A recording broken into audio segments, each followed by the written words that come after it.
మహాద్భుతమైన అనుభూతి. నాకు నిజంగా మీతో యథార్థం చెప్పాలి అంటే నేను ఒక్క మాట చెప్పేస్తే సరిపోతుంది, అబద్ధం ఎందుకు.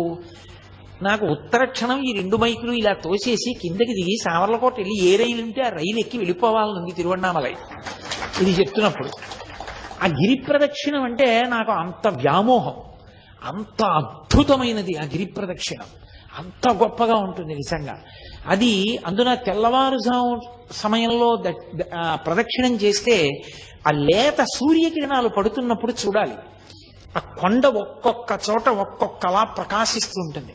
ఆ లేలేత సూర్యకిరణాల్లో ప్రదక్షిణం చేస్తూ వెడుతుంటే మనం చెయ్యగలిగిన ధర్మకార్యం చేస్తూ భగవన్నామం చెప్తూ కూర్చుంటూ లేస్తూ తిరుగుతుంటే ఎంత ఆనందంగా ఉంటుందో నిజంగా గిరి ప్రదక్షిణం.